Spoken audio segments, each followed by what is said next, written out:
We're live. Hi, Arnav. Welcome to Venture with Grace.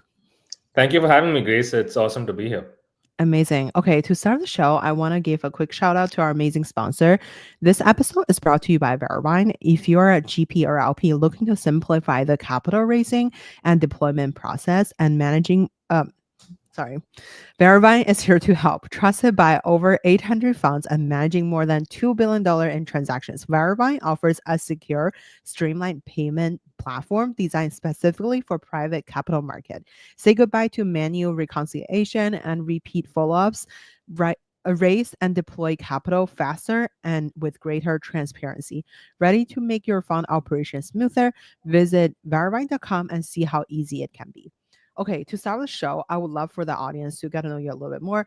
You have the perfect, I would say the perfect Asian resume, basically. Why don't we start with I feel like you're uh, working in, I guess like before Cornell, you were in India, and then like after Cornell, you have worked at the Blackstone Group and Spark and YC, and now at Peak 15. Why don't we talk about like what are some core early career lessons that you've learned early on in your career that kind of shape you into who you are today? Yeah, a perfect Asian career. That's the first time I've heard that. That's great.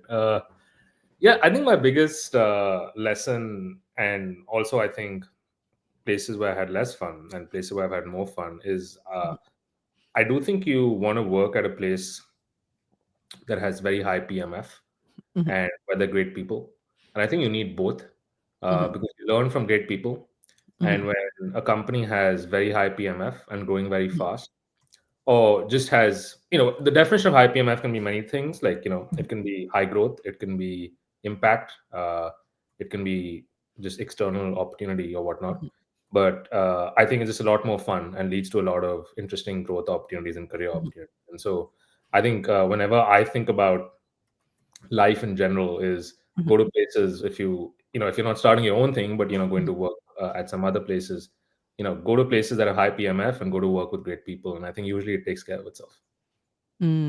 Love that. Okay, so how do you select like I guess like the smart people and just like high growth, high impact kind of company at the very beginning? So maybe I guess like another thing is like how do you be so competitive to get in, right? So like for example, working at YC, I feel like that's a lot of people's dream job. Maybe we could start there like on like, what are something that you feel like make you stand out, and then what are some like core skill that you identify as like something that you're constantly trying to get better at? Yeah, I think a lot of job hunting, as with anything, is Mhm, life is just luck and timing mhm, in many ways. And I think my learning with a lot of things has just been to stay persistent at mhm, it. I think it's very rare to get a job, mhm, meet you apply, you meet someone, and then 2 weeks later you have a job, and it works out for mhm, some people. But I think if you it's rare to do that multiple mhm, times. So I think there are places or types of firms or types of people that you want to go work with. I think it's just important to stay persistent at it. mhm, I think I saw this university address that Jessica Livingston, one of the co-founder of YC, had done, and I think her view on how to find places to work was like go find your people, and I think that's like just very true. um my personal view is I do think within 15-20 minutes of meeting someone, I do know whether I click with that person or not, or they have kind of a similar worldview. I think you can just like kind of tell based on vibes. mhm, uh, and I think that's always just been my learning, which is just go to places where you have the vibes are right, and I think if you mhm, feel for whatever reason the vibes are off, then it's probably not going to work out. mhm.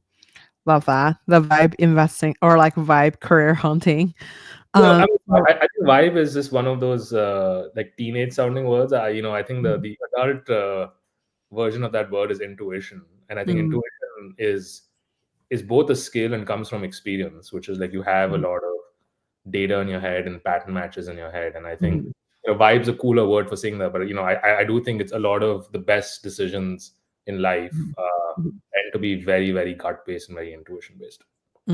For sure. I wonder, so like for example, when you I guess like it since like you migrated from India, so like how do you think about picking a mentor? Like who is on your personal board of advisors when it comes to career development? Yeah, I mean, there's so many people I've been like fortunate to learn from, folks at Blackstone, working with Ali, Anu, and Gary at YC, and just like learned a lot from them. And I think, everyone you can pick up different things from. Like, I won't say I have like this one person that I, generally call for like career advice, but I do think I picked up a lot of different lessons from different people. I think at Blackstone, that was my first job. And I think one of the things that I just learned a lot and appreciated about the firm, despite its scale, like they were just incredibly very, very long-term thinkers in a Mhm, non-BS way. Like I think people say that, but I think the way the firm was actually just architected internally, the way they talked about internal decisions, whether it's investment decisions, career decisions, it was a very, very long-term mhm, place. And I picked up a lot from that. I think from YC, you know, I learned a lot about how to just, be formidable, be ambitious. I think YC is this incredible place where you have uh, very strong people network effects. And I think that's very strong in life in general, where if you just put a bunch of, really smart, ambitious, crack people in the same room, I mhm, think people automatically just become better versions of themselves. And I think mhm, you see that in the YC batch too, where founders just become better versions of themselves as mhm. people after they come out of the batch because they understand what the bar looks like and they automatically raise their own standards to it. For sure. That's something I've just learned a lot about from YC, which is like just make sure and be conscious of just surrounding yourself with really good people all the time. Mhm, I think this is very important to keep yourself honest and keep your own bar high. So a lot of different mentors over the years, a lot of different people I've learned from, even some of my peers, and just like mhm. try to take the best from each one and hopefully apply it going forward. For sure. I wonder, since like we talk about YC, maybe we could start with like pick 15 on like generally what what you guys are interested in investing in, and then we can jump back into YC because that's such a iconic, I feel like, a career journey for you, and a lot of like the innovation are coming out of there. Yeah, maybe we could start with like pick 15. What are something that you guys are interested in investing? And then since it was, basically the Sequoia India, what are some trends that you're seeing and from India to, I guess, like US investing?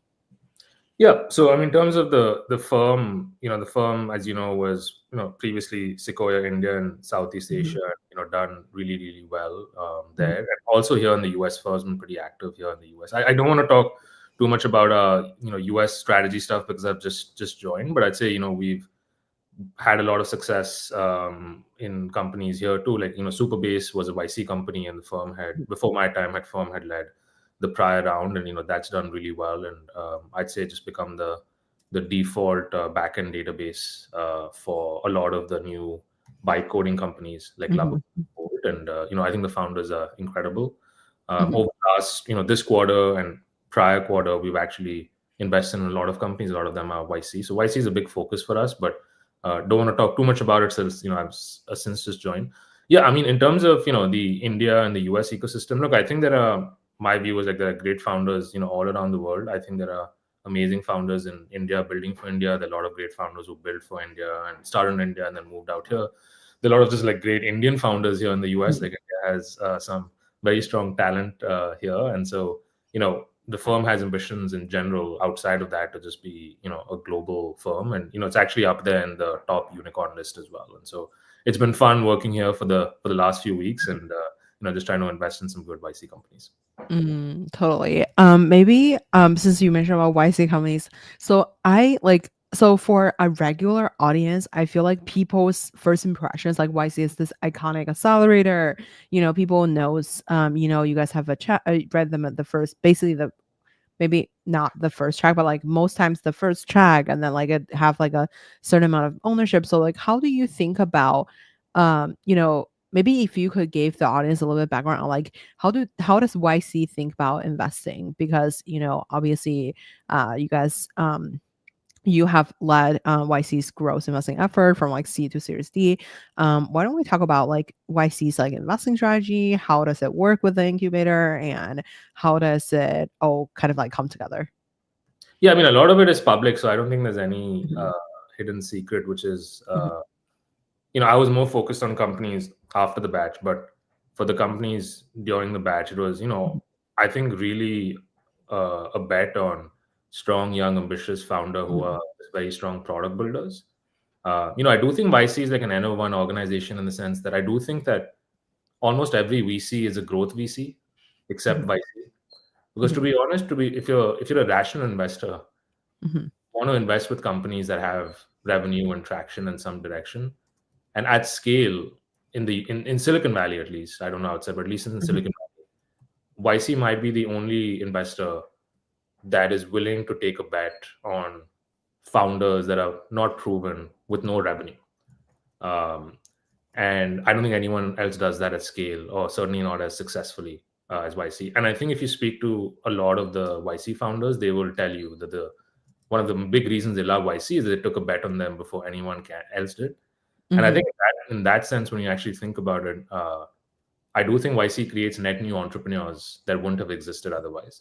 Because a mhm, lot of other VCs do not fund people with no revenue, especially at that age when people are 18, 19, 20, 20, 22. mhm. And so I think it is a very people first organization, and it's done obviously remarkably well. Mm.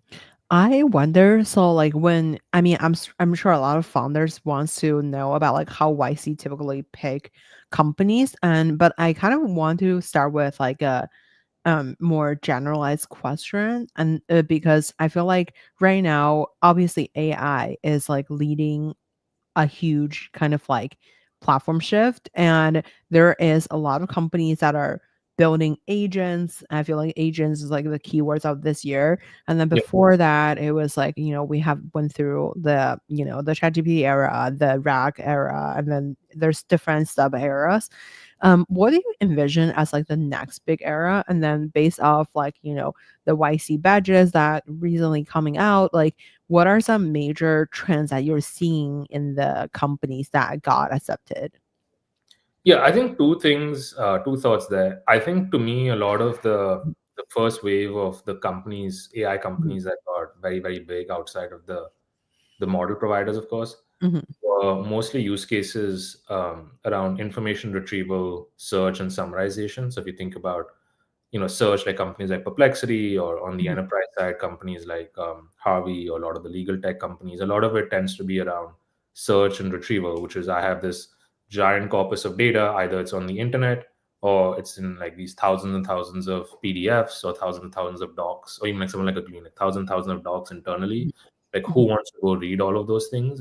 Instead, I would love for an AI chatbot for me to just pick out the relevant information mhm, out of it and ask questions back and forth like a human worker, right? Like if you think about us as like human workers, like we constantly collect all this information that sits in our brain, but then when you ask me a question, I'm able to just like give you the answer that you need.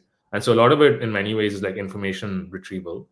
um, to me, like the second big wave is like for I think as the next step change in the model to me has been browser agents in my mind. Like I think outside of code gen, like there's like AI doesn't really take actions for you reliably. Like, and I think, for developers it's writing a lot of their code and that's been mhm, incredible. But I think for a lot of business workers, like you haven't seen that like cursor like moment where it's actually taking actions for me. And to me, mhm, that feels like the big next step change. mhm, In the model capability, and where I think a lot of startups will just like grow really fast. I mhm, do think the browser agent models are still very early. I think OpenAI released, their browser agent model on top of mhm, O3 yesterday, but it's still early. But I think as you believe in the exponential end curve, as that gets better, I do think that's going to be just very transformative. Where now it's not just going to be about, hey, like, ask me a question, but it'll be like, hey, go do this thing for me. And then as the models get better, as the horizon, the horizon of the tasks also improve. You can, instead of doing tasks for like 30 seconds, you can probably go do tasks for 1 day, 3 days, 7 days. And I think that's where you're going to really see the promise of a true AI coworker. And mhm, I am just like personally very excited about that, to see that happen. Yeah, in terms of YC, look, I think I don't think this is specific to YC, but I do think that we're living this unique moment in time where like the future is almost inevitable.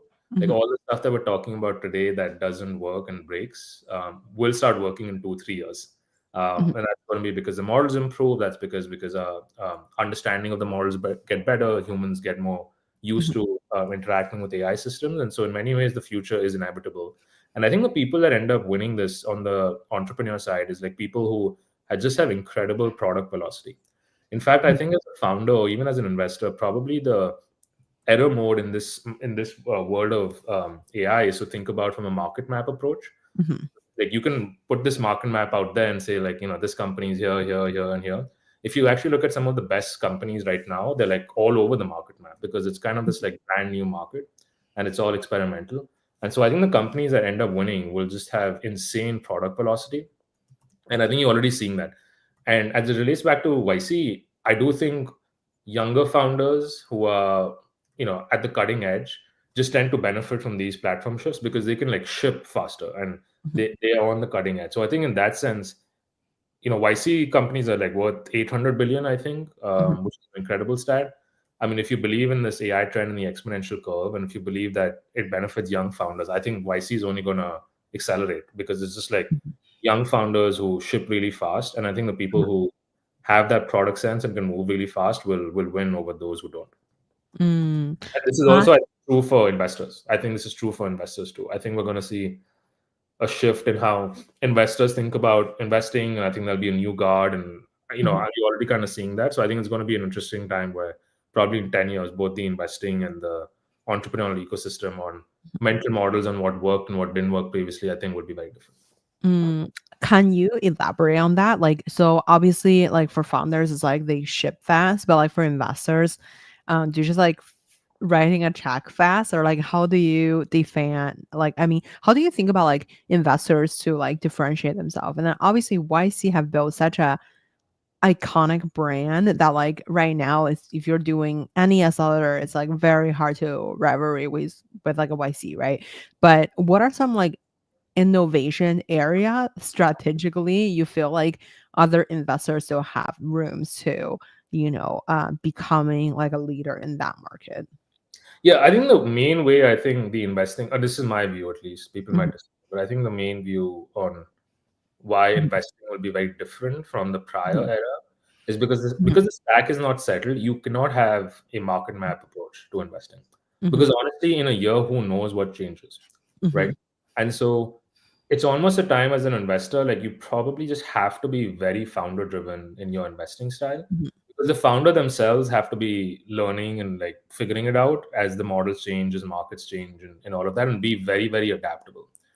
um, you Mhm. know, uh, if you like go back to like 2016, 2017, when people were investing and when like the SaaS stack was kind of settled, like the investment thesis would be like, hey, we're going to invest in the enterprise version of X or the mid-market version of Mhm. Y, or like here's the stack, and we'll do like the front office piece, and then we'll do the back office piece and the middle stack piece. Mhm. But honestly, like we're living in this unique moment in time where like the best companies, because it's all kind of brand new, will probably do everything Mhm. over time, right?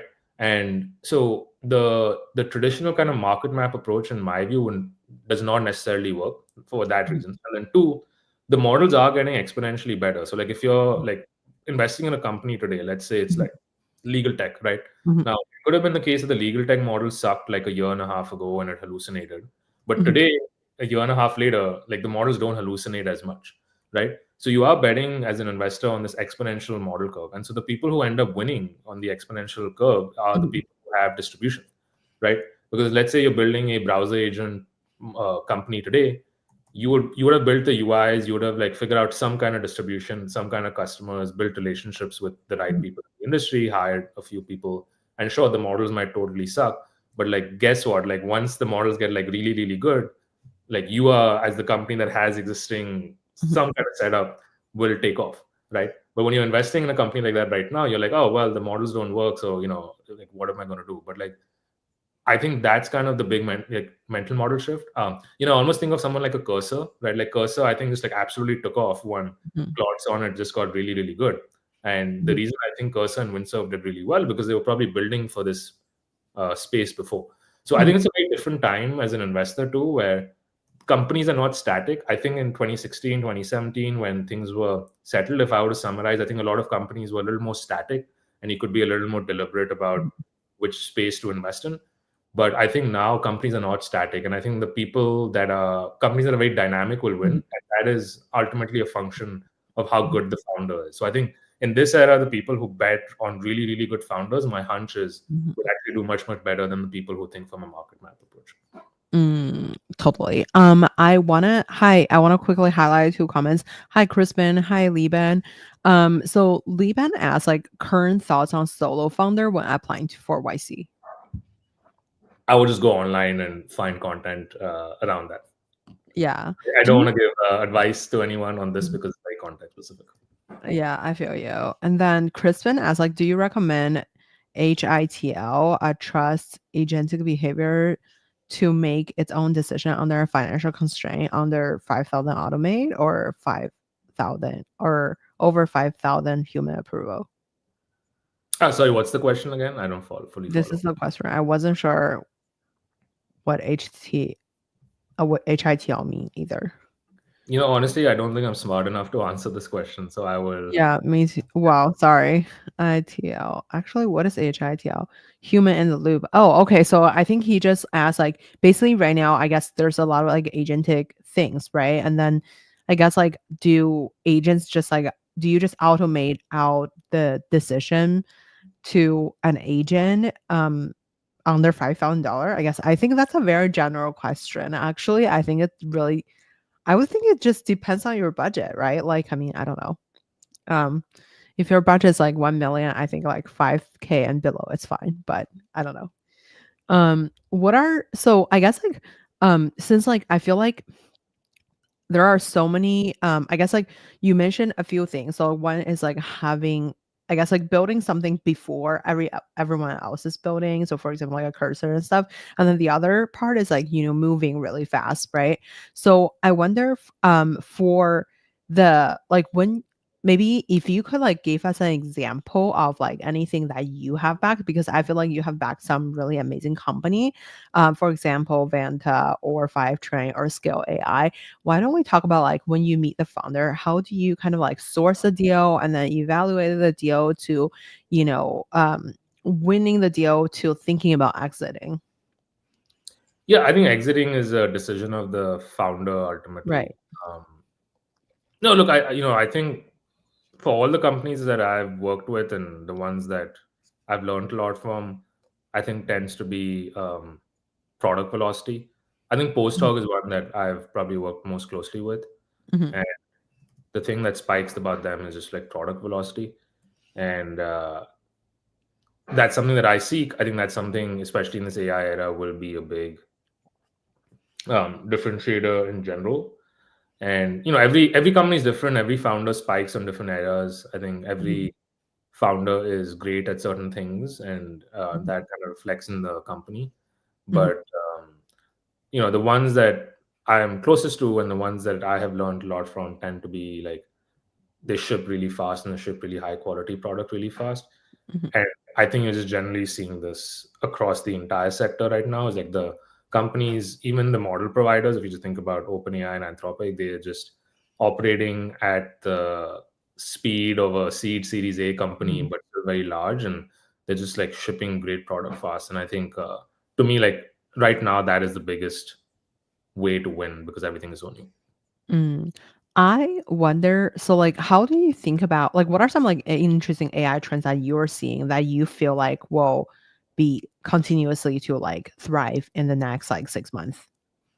Yeah, I think what surprised me and what's like less surprising to me. I think what surprised me a lot about the last 2 years is the adoption of Mhm. AI in industries that historically have not been very tech Mhm. forward.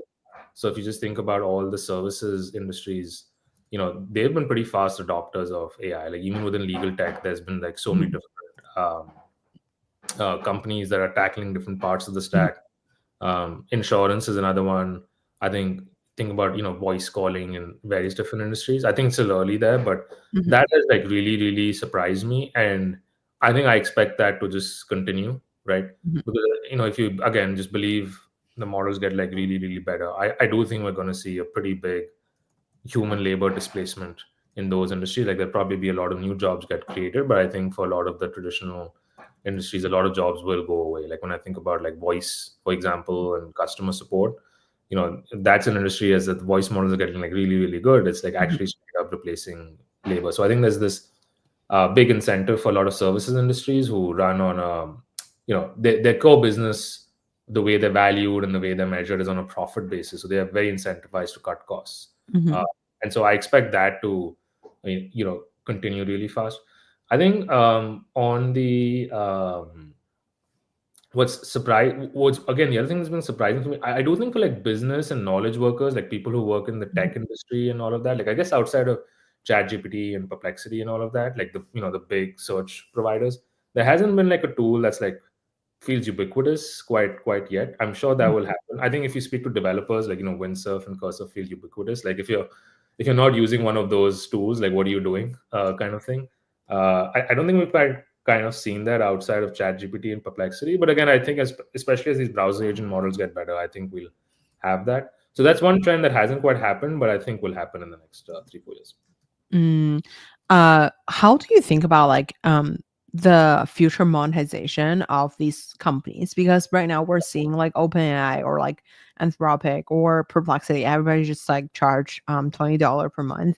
Yeah. Do you feel like this is a effective like monetizing model? Because like in the past, like compared to like the Google or Meta of its world of the world, everybody is like charging from like advertisers, and but like the product itself is free.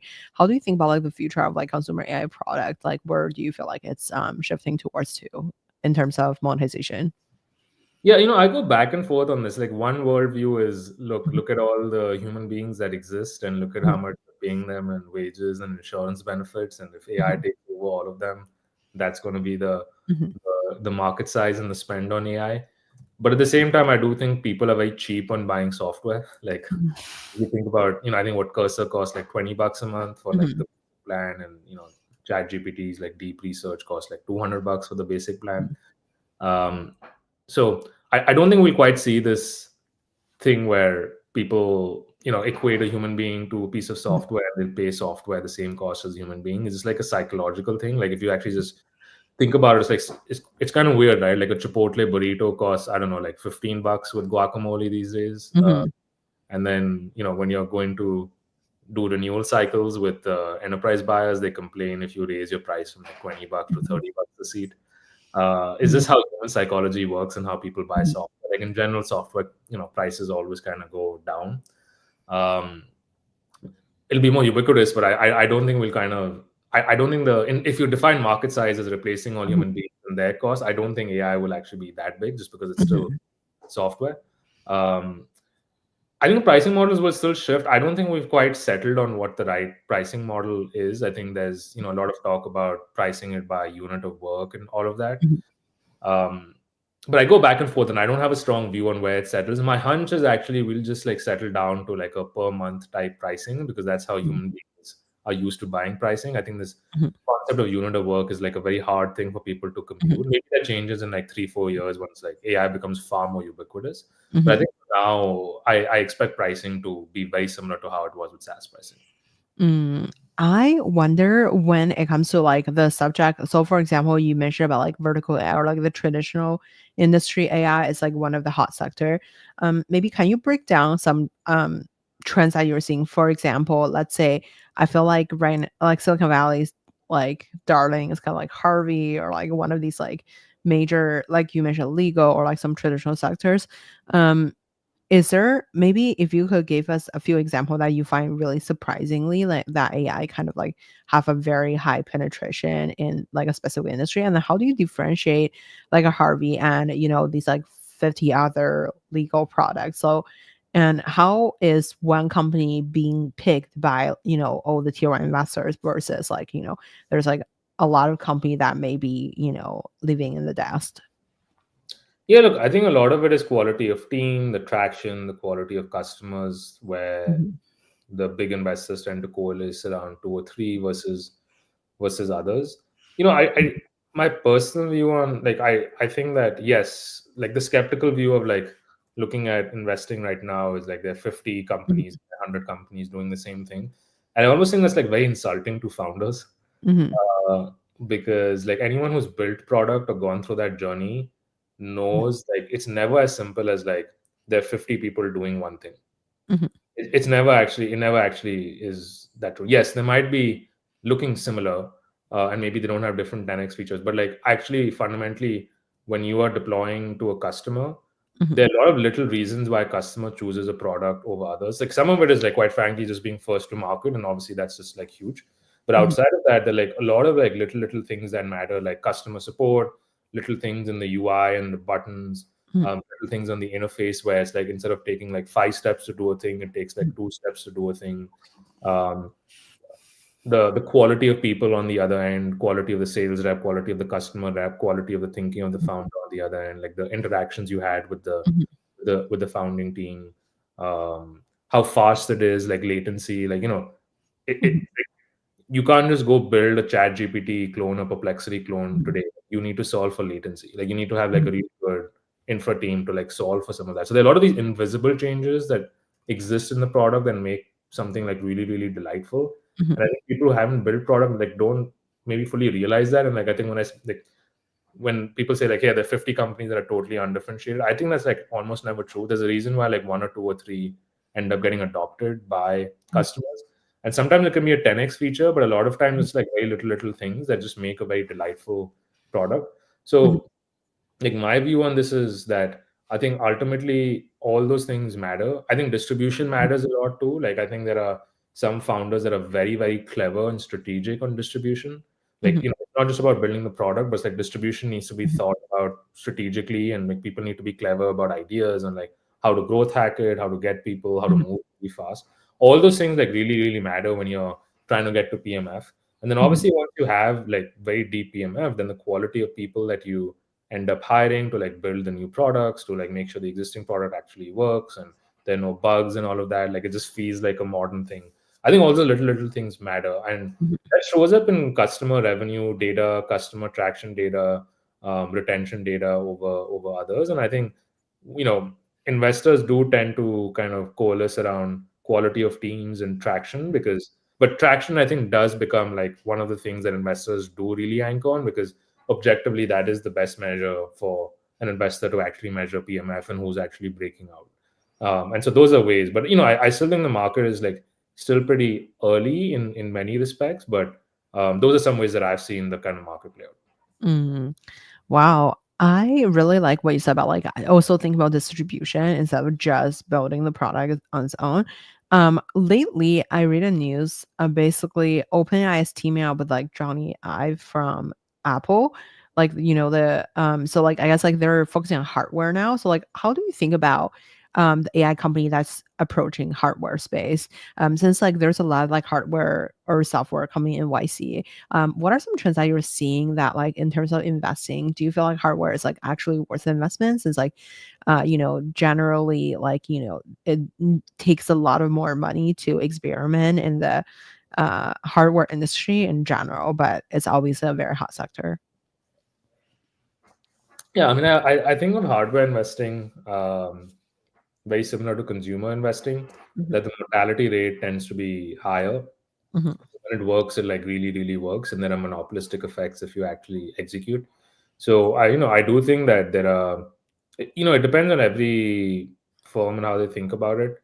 I do think there will be big hardware companies coming out in every era. Like if you think about the future of a personalized agent, we are not always in front of our laptops all the time. Like if you think about the Alexa promise, like Alexa is like mhm, listening to everything we almost say, right? So if you really want to build a personalized hardware device, the more data you have about your day-to-day interactions, the more accurate and the better the product will be.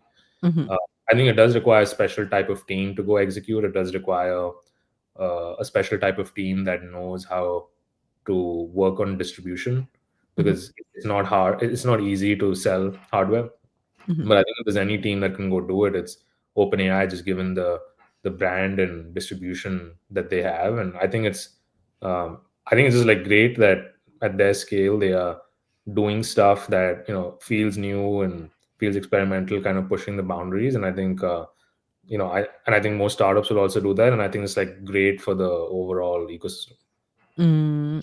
I wonder also another like news is like, OpenAI teams up with like Cisco and Oracle to build UAE's like data center. Yeah. So like how do you think about like from a global perspective where I guess like where does the money shift towards to? And then also I think both of us has like some international background as well. So how do you think about like maybe India's play in the AI ecosystem as well? Yeah, I think on the data center piece, like I've been speaking to a lot of people around this, and if you actually speak to a lot of people at those some of those model provider labs, like there are no GPUs. Like surprisingly, the in terms of the kind of the quality that they want for inference, and so we are still living in I think, a fairly GPU constrained market. Mhm, And so if you're one of the big model providers, it makes sense. Like you built the infrastructure and then the application layer, but you might as well become the supplier yourself, because the mhm, supplier today is like Nvidia or someone else. And so I think, like, to build almost like an empire, like if you don't own the mhm, supply, it becomes like really, really hard. And so if you want to like build this mhm, massive empire around AI, then owning the supply, I think, is a very strategic point of view. Again, I have no inside track, but like that's kind of my outside in view, which is, if you own the supply, mhm, you will be in a great position. And I don't think the GPU crunch is going anywhere, at least for the next 1 or 2 years. So mhm, I think it's a very strategic move. I'm not as close to some of the attempts at the Indian LLM startup ecosystem. mhm, I do think that in general, India will have, India is, a lot of it is a services driven economy, if you think about it. And so in many ways, the companies that are building a LLM enabled service will naturally have to actually probably have to build in India. Like if you think about call centers, for example, a mhm, lot of like the bigger call centers exist in India, and especially in the next 2 3 years, when we are going to be living in this hybrid model where it's going to be a mhm, combination of AI and humans. mhm, I think a lot of the people who will benefit will be people who build in India. I'm mhm, not as close to, or don't have a smart opinion on the Indian LLM mhm, foundation model ecosystem, but I do think India will have just a lot of application companies for that reason. mhm, Um, on the consumer side, I think the area that I am very excited about, and it hasn't quite happened yet, I think would be in healthcare and mhm, education, right? mhm, Because if you think about waves of companies that get built around the world, if you think about mhm, fintech, for example, right? Like fintech mhm, had this big moment in the US, and then fintech had a big moment all across the world, mhm, India and Southeast Asia and all of that. And the reason why the fintech companies in the US can't just go win fintech companies internationally, because a lot of like local characteristics, local mhm, business relationships. You got to go call up like some guy at a bank who lives in India who doesn't live here. Have a relationship with that person and all of that. So there are local dynamics that exist, and I think that's going to be the case with like education and healthcare too, which is like very local dynamics that are very specific to that region. And mhm, so my hunch is that once we kind of settle, and once we have this like big AI healthcare consumer app here in the US, a big AI healthcare education app here in the US too, I think you'll see that play out kind of all across the world, because like very, very specific to those regions, and you do kind of need a little bit of the human in the loop system, and that's mhm. again specific to that region. I like what you said about like there's like still the human component to it. Like I guess like okay, so I wanna do like a thought exercise, like since you mentioned about like healthcare and education.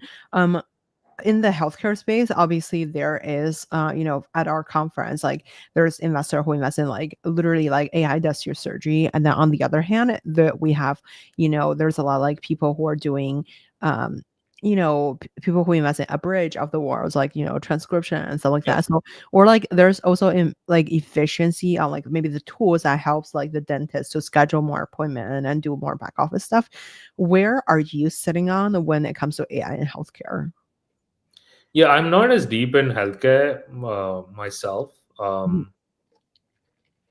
We are investors in a AI healthcare company that hasn't been announced, and so a lot of my learning's been through that.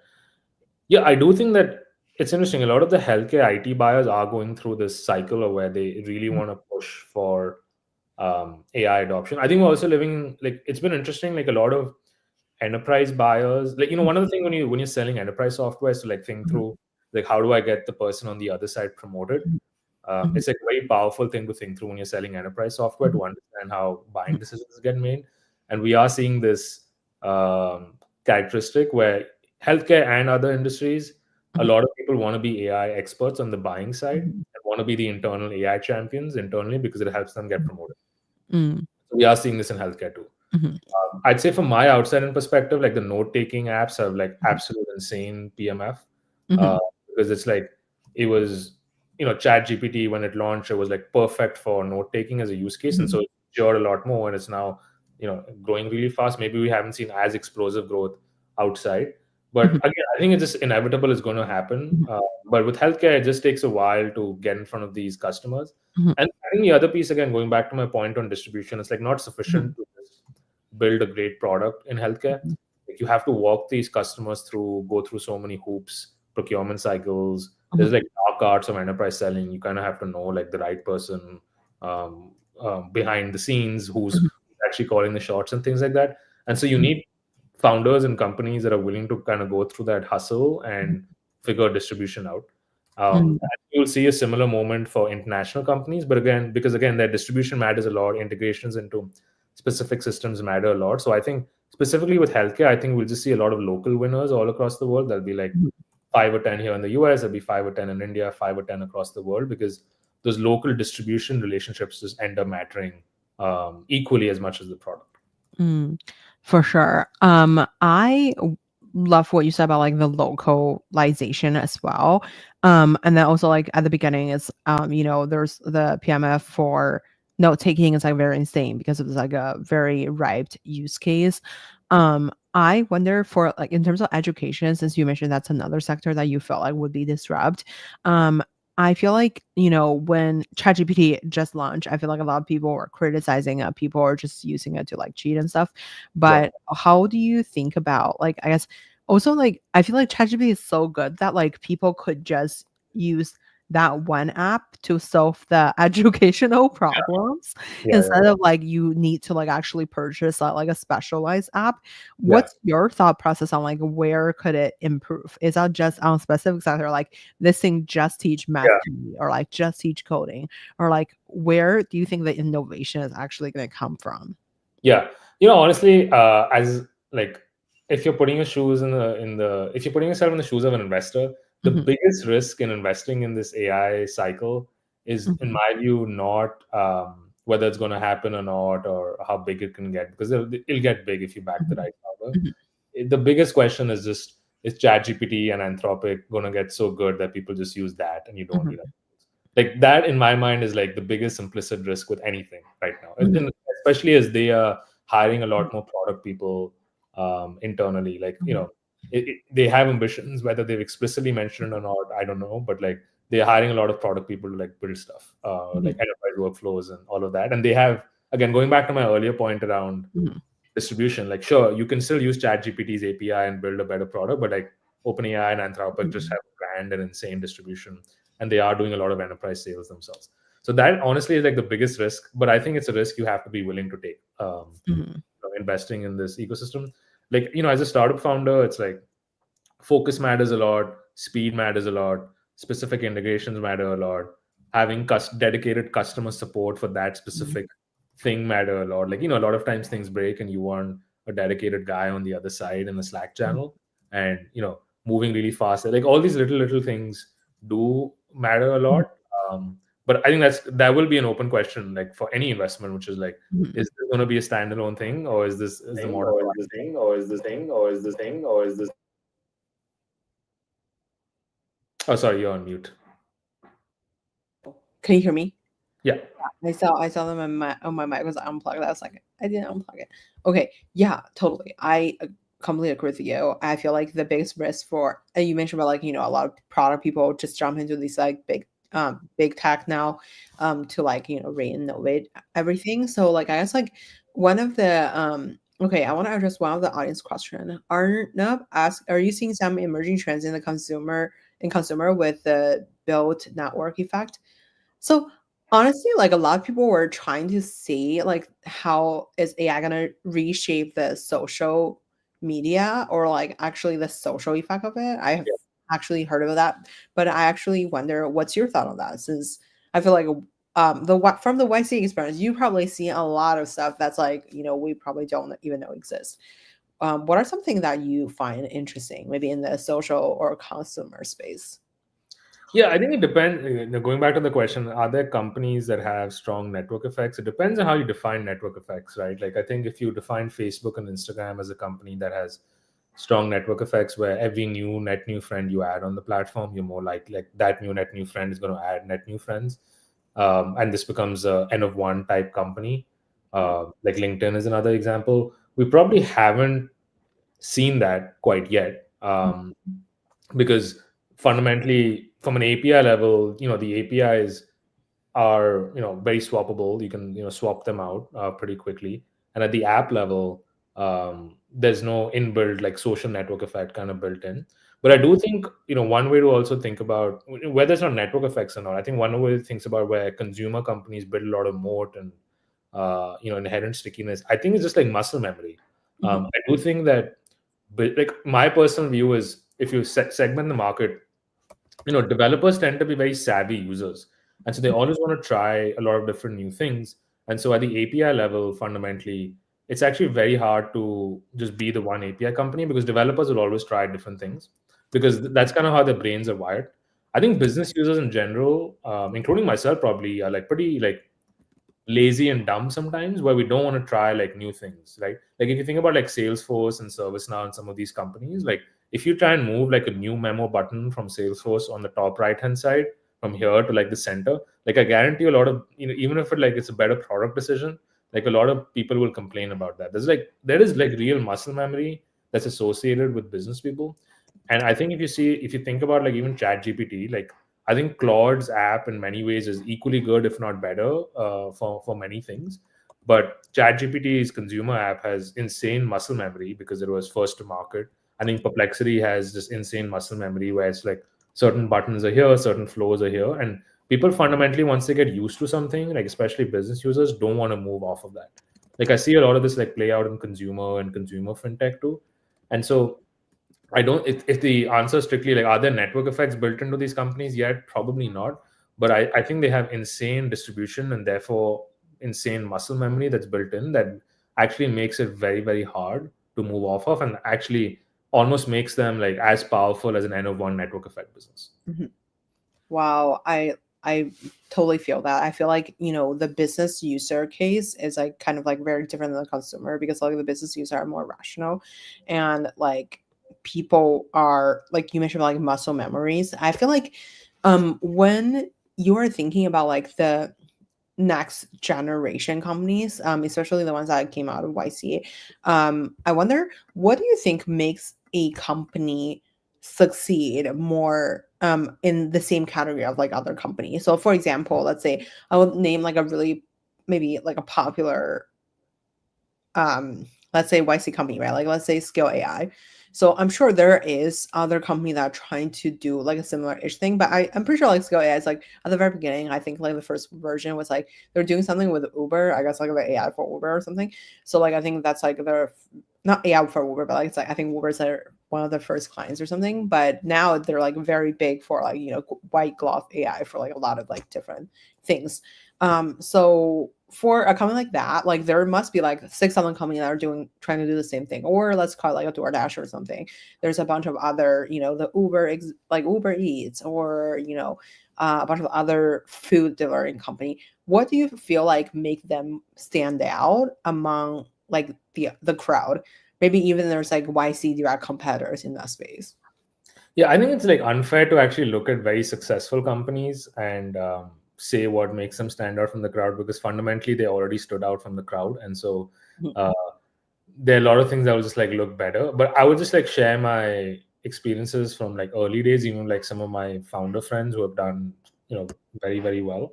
Look, I think the two things, right? I think in the early days, like if you don't have PMF, like you're dead. Like almost like like the rest of the stuff like does not matter. Like obviously as a company, you want to be world class in every part of the organization. But companies just that have insane PMF, like if you found a gap in the market or like found something that users really, really love, that is the foundation of everything. Like building a great product and building something that users really want.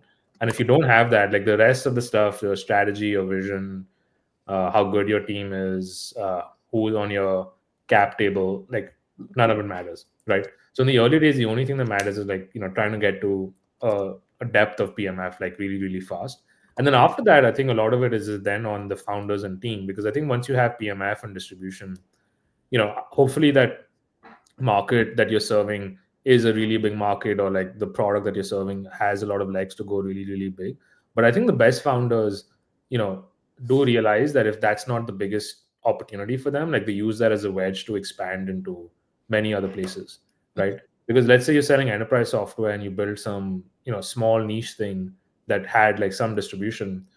You know, you have the customers on the phone, like you can call them up because they're users of your product, like call them up and say like, okay, like what else do you want, like what else are the gaps in the market.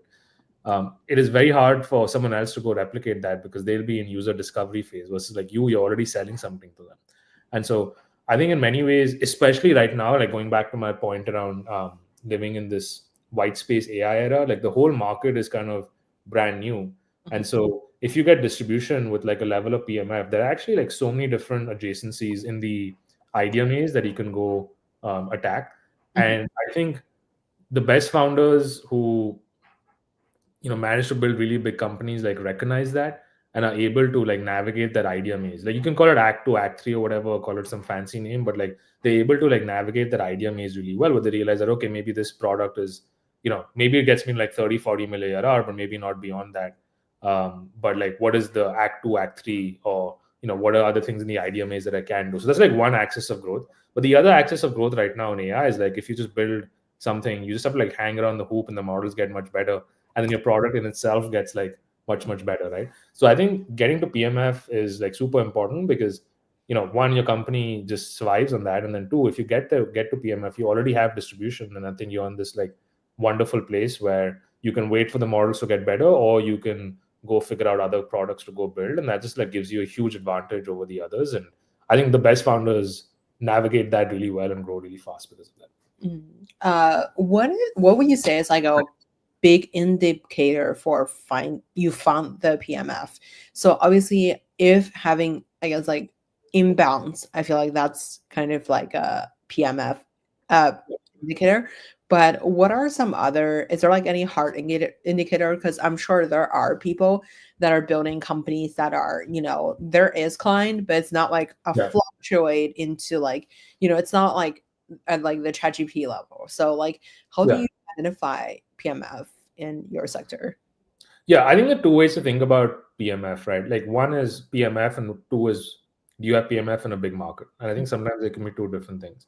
Like to me, PMF is like, do you have a lot of pull from your users where it's something you build that like, they really like, really love. However you define that, like the various ways to define them, but they really like and really love, and they're kind of pulling it out from you, and it's like instant. Like they're using it, they're liking it, they're telling you stuff. Like, you know, you can see it in the usage stats, right?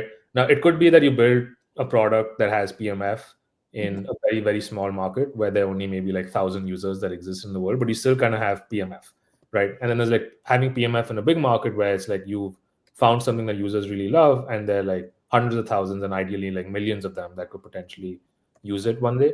But I think like when you're building product, like you almost kind of like if you're questioning if you have PMF, like you probably don't have PMF. You almost kind of know if like a product is you know, well loved or used by users. And I don't think like it relates to software. I think it relates to like so many different things. Like you know, you have a media channel that you're running, and it will have PMF among certain users, and you almost kind of know if it's working or not, like in your gut.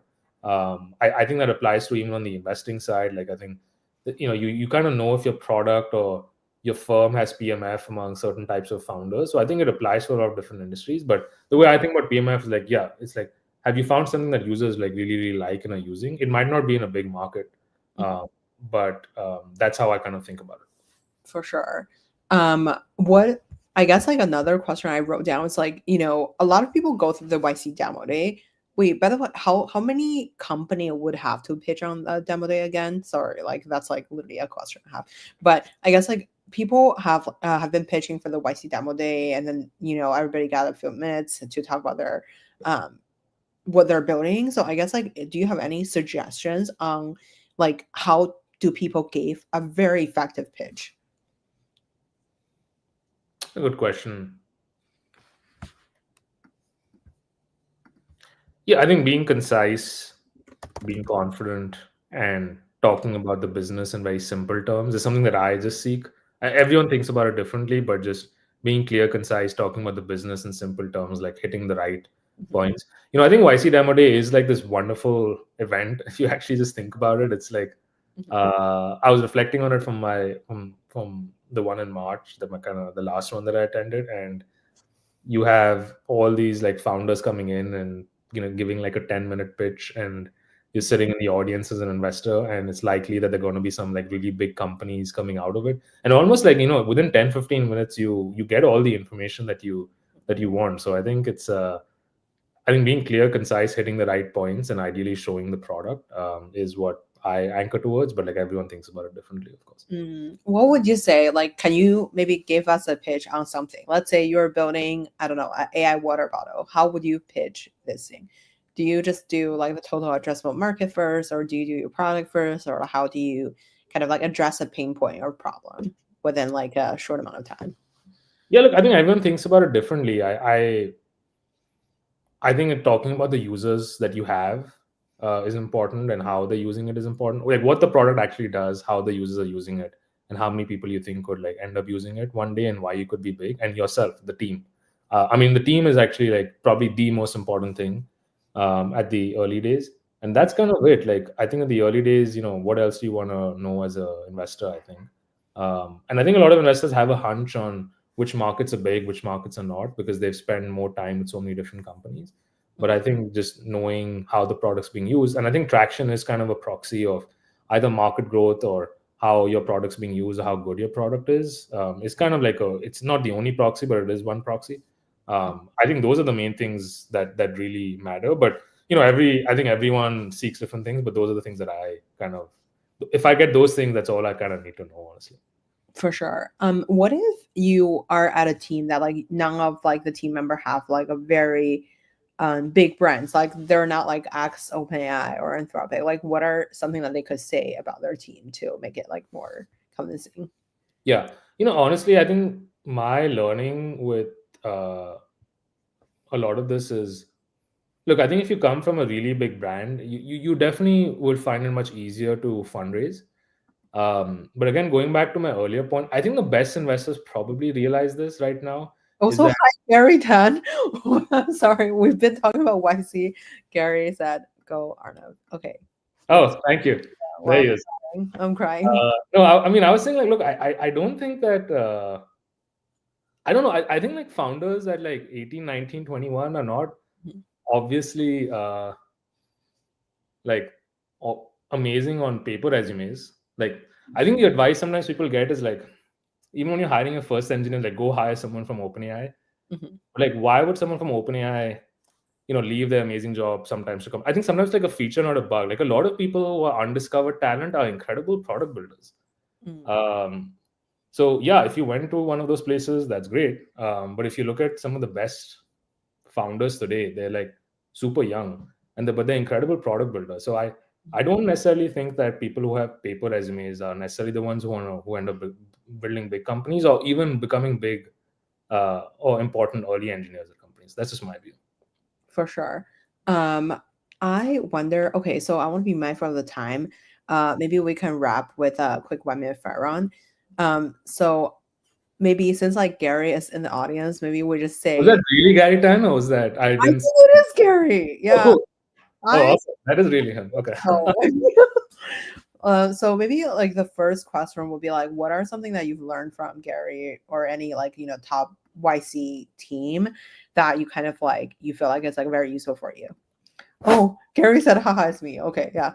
Maybe Gary can also, if you want to chime in, maybe what is one thing that you have like, shared with Arnav or any of your team that maybe most people find surprising? Yeah, I've posted this publicly. What I've learned from Gary and YC, I think it's a very ambitious place. Like there are very few venture firms that are that ambitious. And Gary's very ambitious, YC is very ambitious, and they kind of want to take it all the way. Like if you just think about the impact that firm has had in Silicon Valley, I think it's tremendous. And I think ambition is like really, really important to build something special. And I think if you think about the YC batch, it is putting a bunch of really smart, ambitious people in the same room together, and you just see magical things happen. And it's something I will take forward in my life, which is making sure that I'm just like constantly surrounded by very ambitious people. That's like my biggest learning from working there.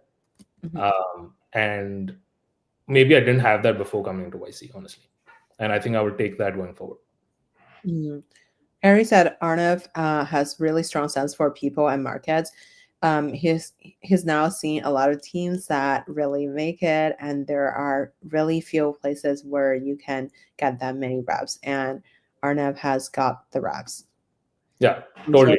No, I think to Gary's point, I mean, that's totally right. I think the other thing that is very interesting is, like, if you think about the group partners at YC too, like they're almost like LLMs for startups and founders, because you see so much, and you probably see every permutation and combination of startup success and failure over there. And you can take that lessons in life in general, but when you see so much, you see so many great companies, and you don't see them like post PMF. I feel like a lot of VCs, when you meet them, tend to be, you're giving like a very well dressed pitch, or you're giving them pitches once you have PMF. But like YC sees it like from day zero, when it's like just two people, and so they kind of know what a decacon looks like even when things are not working. And that, I think, makes it a very N01 place in that sense. So I've learned just like a lot of lessons from that, and like I think that's probably what Gary's also kind of alluding to. So yeah, like Gary said, until you see PMF systemized, you wouldn't believe it. And venture is hard because most people only ever get 10 reps per year. Well, Gary, if you ever want to come on the show, we're here. So okay, venture is hard because most people only ever get 10 reps per year, maybe 2 or 3 if you're at a huge operation. How do you ever get it right? This is actually very true. So Arnav, I feel like, so okay, maybe like we'll also wrap with like, where do you, like, I guess, like, what do you see as your unfair advantage compared to a lot of people? Because like YC is such a competitive place, like Gary mentioned, like, not many people see it, right? And obviously you have very special factors in you that kind of like help you get selected to be in this very unique position. Maybe if you could like unpack a little bit on like, how do you see as your unfair advantage to like kind of like help founders to grow, as well as like help YC to pick the winners as well? Yeah, I'd say 2 things. I feel like I've seen a lot, especially post PMF, and just seen every permutation combination of some of it. And I think that does allow me to know what matters and what doesn't matter. And then 2, and I've learned this from Gary and YC. Like I do think that ultimately, like especially in this environment, like knowing what a great founder looks like, I think that's like really, really important. Because like going back to my earlier point, like you can be really cute about like the investment thesis and themes and market maps, but we are just living in this crazy moment in time where the future will be built, and I think it'll be built by like founders who are ship fast, have very strong product velocity. And I think the error mode is like trying to like find a market map and like trying to do some of that type of investing. I do think like the investors that will back the right type of people and end up winning as a result will know what like great founders actually look like, and know what like product velocity actually looks like inside of a company. And I think that is where I think my market lens comes from. And I think ultimately, in investing, like if you're not backing great people with like high agency and strong product sense, like no matter how many advantages they have, I think it almost catches up to you. So to me, like those are the big advantages that I have. And then 3, like just personally for me, like I am the kind of guy that like if I don't know something, I don't know something. And I want to make sure that founders, regardless of whether they end up working with me or working with someone else, are like super successful. And I generally kind of mean that in a no BS way, and want to make sure they win. So I think those will be like 3 things that I care a lot about. And I think that's where the lens that I would bring in. Okay, Karis, I have to take the kids out and enjoy the day. Thank you, Gary. Okay, maybe okay, so we'll wrap up with a quick 1-minute fire round. Okay, so what's your favorite book? Harry Potter. Oh, love. Okay. Who made the biggest impact in your career? Anu and Gary. Okay, love. So who would you invite to your dinner party? I don't do many dinner parties, but probably just some of my close friends. Yeah. Where can we find you outside of work? on the outside of work, Mhm. probably in a swimming pool. Yeah, that's where I spend more of my time. Oh, Yeah. wow. Very cool. Well, Arnav, thank you so much for coming on the show today. And obviously, you have very high profile audience in here waiting for answers. But anyway, thank you so much, Arnav. Really appreciate you. Yeah, thank you for the time and for the conversations. And it's yeah, I think like I just want to end with this thing. Like it's like I feel like we're all so lucky to like be living in this era. So if you're kind of listening to this, I think that we should all just feel like fortunate to be living in this era. And this era will produce kinds of companies that we've just like never seen. And so it's just like cool to see it from the outside and invest in it. Love this. Well, thank you so much, Arnav, and Cool. build. Thank you. Thank you.